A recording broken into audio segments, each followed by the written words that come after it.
Senador Teomário Mota, o Conselho Federal da Ordem dos Advogados do Brasil agradece mais uma vez a oportunidade de poder estar aqui junto à sociedade, debatendo os seus rumos, o seu futuro, porque o lugar correto para a discussão dos rumos do país e para os limites dentro dos quais temos que viver hoje e amanhã é exatamente o Congresso Nacional. Não é na mídia, não é no jornal, não é nas redes sociais. Nas redes sociais a população tem o direito de opinar, mas a decisão final passa por essa Casa Legislativa que tem o povo nela representado.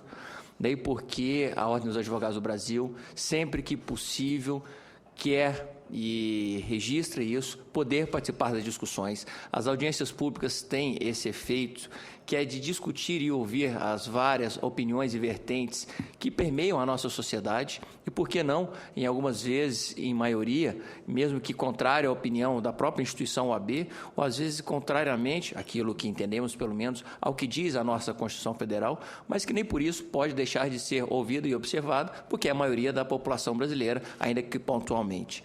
Portanto, essas audiências públicas contam sempre com o beneplácito da Ordem dos Advogados do Brasil, motivo pelo qual reitera os seus agradecimentos e presta sua homenagem a essa casa por poder participar de mais essa audiência pública para tratar de um assunto tão relevante. O Conselho Federal da OAB já há muito tempo tem posição formada contrária à proposta de redução da maioridade penal. Não é de hoje, não é deste mês, já há vários anos tem posição formada. Mas, como nós sabemos, reiteradamente, de tempos em tempos, o assunto volta novamente à discussão, principalmente se há algum crime cometido por menor e que vai para o Jornal das 8 da noite. Se um crime cometido por menor vai para o Jornal das 8 da noite, por óbvio, o assunto é requentado, é trazido novamente à baila, e o Conselho Federal tem que formalmente se pronunciar pelo seu pleno, reafirmando aquilo já dito anteriormente, contrária à proposta de redução da maioridade penal. É isso que se está a tratar neste momento. A ideia foi reacesa, estamos aqui novamente discutindo uma proposta que não é nova, mas que há tempos tem recebido opiniões de quem é do ramo, de quem estuda política criminal, de quem estuda política para jovens e adolescentes, de quem é psicólogo, de quem é assistente social, de quem conhece como é a realidade de jovens, de quem conhece como é a realidade de política criminal. Todos esses dizem, não há por que se reduzir a maioridade penal. E não há por que por duas vertentes. Uma vertente formal e uma vertente material. A vertente formal é que a forma pela qual se pretende atuar, que é modificando a Constituição Federal, encontra limitação na própria Constituição Federal. Nós temos direitos e garantias previstos na Constituição Federal, não exclusivamente no artigo 5º. É uma falácia de dizer que todos os direitos e garantias fundamentais estariam limitados ao artigo 5º da Constituição. Nós sabemos que não é verdade. A Constituição é um bloco normativo com vários direitos e garantias espalhados em seu bojo. A título de exemplo, citamos o direito à anterioridade tributária. Quando se modifica uma lei tributária, você precisa de um certo tempo para que passe a vigir aquela nova legislação. O Supremo Tribunal Federal oportunamente disse que aquilo era um direito fundamental.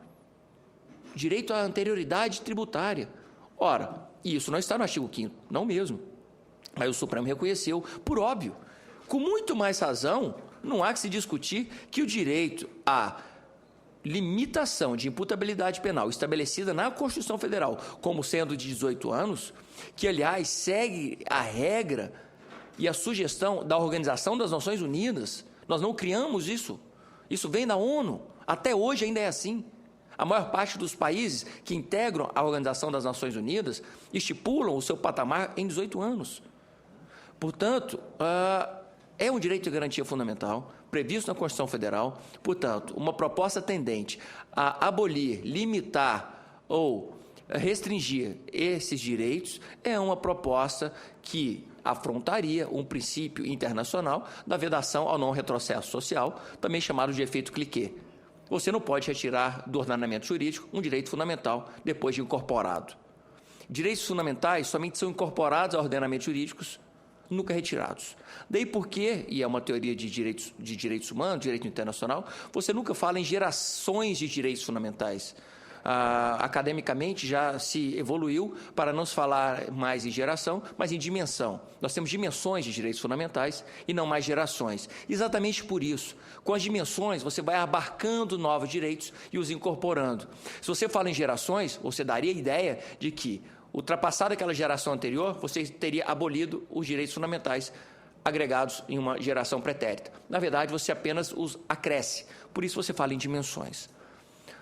Portanto, formalmente, a proposta tendente a reduzir a maioridade penal nos parece absolutamente inconstitucional e inconvencional, usando uma expressão que o professor Valério Mazzuoli utiliza, que é o de que também violaríamos preceitos de tratados internacionais de direitos humanos com relação aos quais o Brasil é signatário, que impedem o retrocesso social. Portanto, é inconstitucional, entendemos, essa proposta. E aceita-se isso apenas por hipótese, eventualidade mesmo, amor à discussão. Caso venha a ser promulgada uma proposta como essa e se torne emenda constitucional, não tenham dúvidas, o Conselho Federal da OAB, um dos legitimados do artigo 103 da Constituição Federal, eminente senador, certamente, por seu plenário, envidará esforços para que seja proposta uma ação direta de inconstitucionalidade perante o Supremo Tribunal Federal para ver declarada inconstitucional essa eventual, hipotética e, acreditamos, nunca concretizada, emenda constitucional para reduzir a maioridade penal. Bem, no segundo basilar do motivo pelo qual entendemos não deva ser essa proposta aprovada nessa casa, é de que, materialmente, o que se tenta fazer com essa redução é reduzir a criminalidade. Não há dúvida de que é isso que se pretende. Não é porque se querem pegar os jovens e mandar para o presídio simplesmente. Há um motivo de que, se você reduz a maioridade penal para 16 anos, você reduzirá a criminalidade, em especial aquela praticada por jovens e adolescentes ou por adultos utilizando-se de jovens e adolescentes como ferramenta de trabalho no crime. Materialmente, também é falsa essa premissa.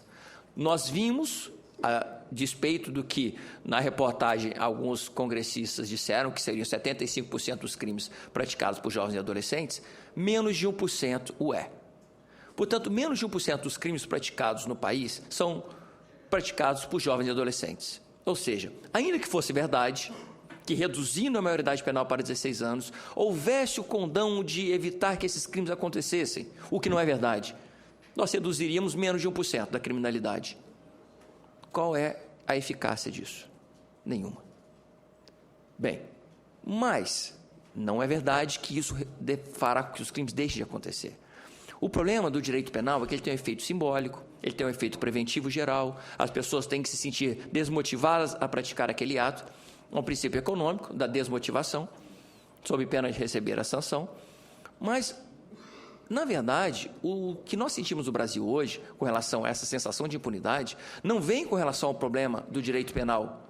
O problema é, nós não temos estrutura para aplicar o direito penal. Nós não temos estrutura para aplicar o Estatuto da Criança e do Adolescente.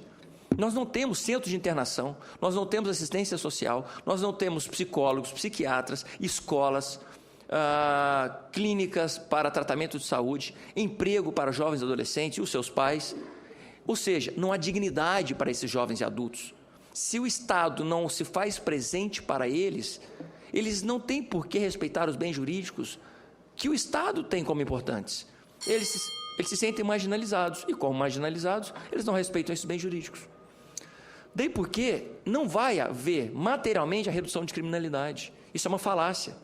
Portanto, seja no âmbito formal, pela inconstitucionalidade, seja porque materialmente não vai reduzir a criminalidade, não há por que essa proposta de emenda constitucional ser aprovada nessa casa, motivo pelo qual o Conselho Federal da OAB, por seu plenário, assim como o Instituto dos Advogados Brasileiros, o IAB, histórico instituto, fundador da OAB, também tem um parecer do lendário Evandro Lins e Silva, que também, já na proposta da emenda constitucional, 20 anos atrás, era vivo e fez um parecer, também contrário à redução da maioridade penal.